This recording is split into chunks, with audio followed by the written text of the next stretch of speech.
Welcome, everybody. I am so excited to have in our little interview hot seat today, Dagoberto, who is the Vice President of APC. So welcome, Dago. Thank you, Angie, for hosting this meeting.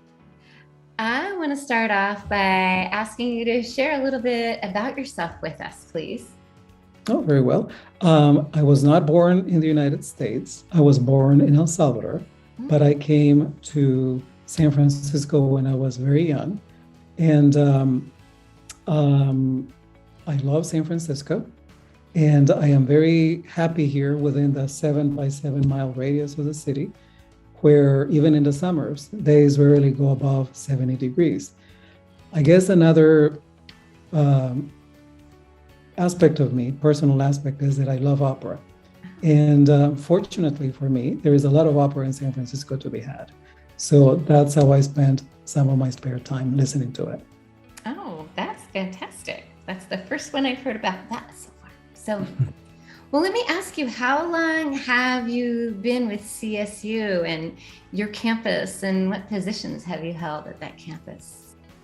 Interesting. I just celebrated my 33rd anniversary with San Francisco State.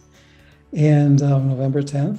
And I was first hired as secretary to the registrar in a position that has since then been abolished, I understand, in another union.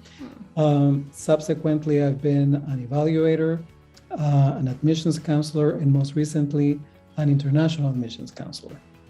And those were all at the San Francisco campus? Always in San Francisco State. Wow, yeah. That's fantastic. So, when you came to CSU, what was your knowledge of unions at that time?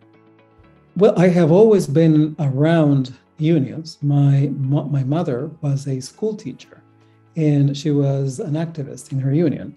So ever since I was a little kid, there was always talk about contracts and getting a living wage, and everything that a union is all about. So I've always been around unions in my life.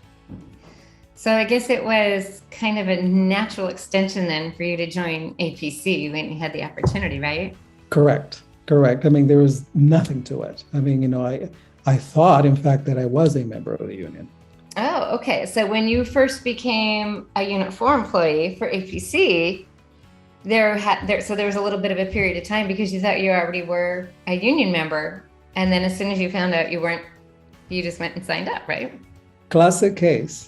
Like many of our members, they think that they are members of the union and that you automatically become a member of the union because you represent it. Okay.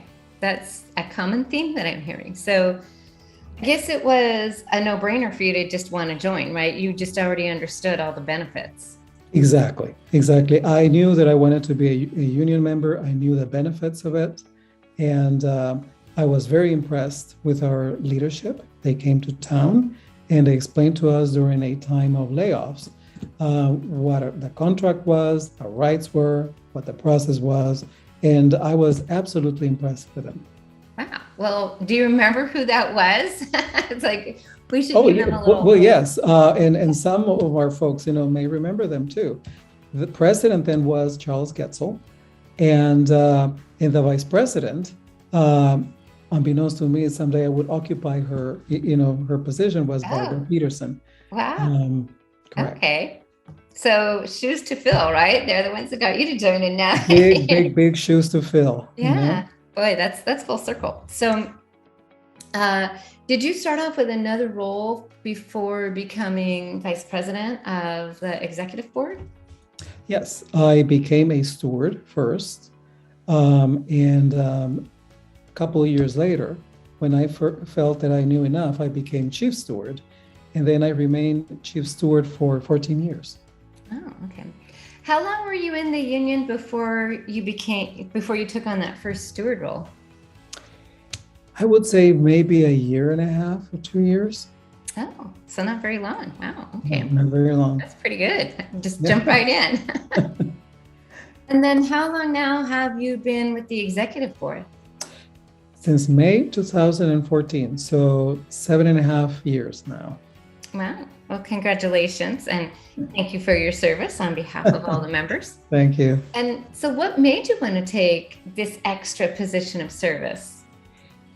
It came gradually, and it's interesting because taking the plunge to become a steward and a chief steward was comparatively a little bit more difficult than becoming an executive board member. And I think it's because by that point I had been involved so long that I felt that I knew enough about the union, and I had done some statewide work with the committees. So I felt that I had a vision of what needed to be done in the future and where the union should be going in the future. So that's when I made a decision to run. Oh, that's great. That's a great vision there, to be able to just say, this is what I want to do, and then go make it happen. I like that. So what's something that you're proud of that APC has accomplished for its members? That is a hard question because there is so much, I think, and I gather that you're asking not globally about the labor movement, but specifically APC. Mm-hmm. I would say that this question has to do with the role of the union as protecting the employees and providing for them better working conditions, and beyond that, a hope for beyond work. I would say that in line with that, one of the things that come to my mind is the bonus programs that we have in APC Unit 4, which are unique to the CSU. No other CSU union has bonuses like APC Unit 4 people do. Wow. So I am very proud of that, not only because it puts money directly into our members' pockets, but because it speaks to the work of the union, good teamwork. The executive board came with that. Executive board long before I became a vice president, by the way, with a concept, and they were able to convince our members that was the correct course to take. And our membership had the vision also and the courage to vote for that. So I think that is great teamwork. Oh yeah, I mean, who doesn't want a little bonus? And it's at the end of the year, isn't it? Isn't it right? Actually, yes. One is at the end of October, beginning of November, and that is every year. And then if you're pursuing an advanced degree, a master's or a doctoral program, then when you complete it and you're within the employer unit 4, you get a bonus.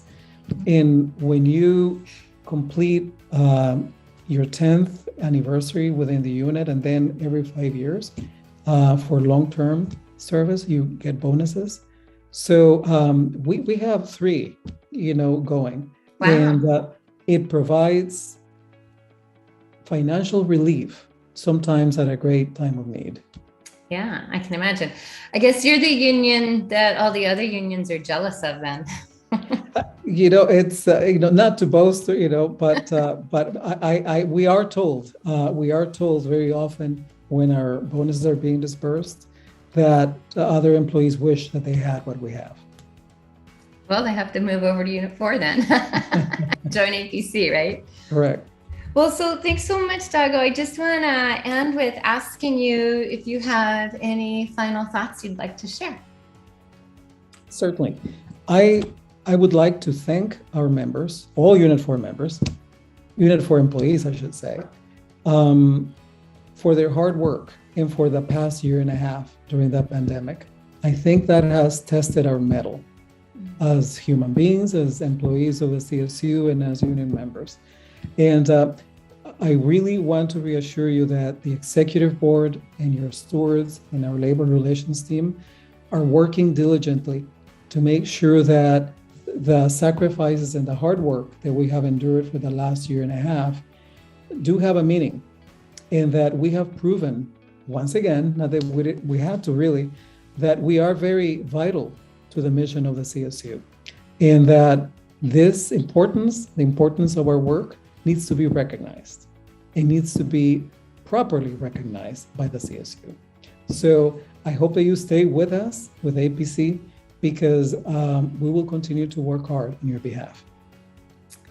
Well, thanks so much, Dago. Thanks for spending this time with me today. And I look forward to speaking with you again soon. Thank you, Angie. Hope so too.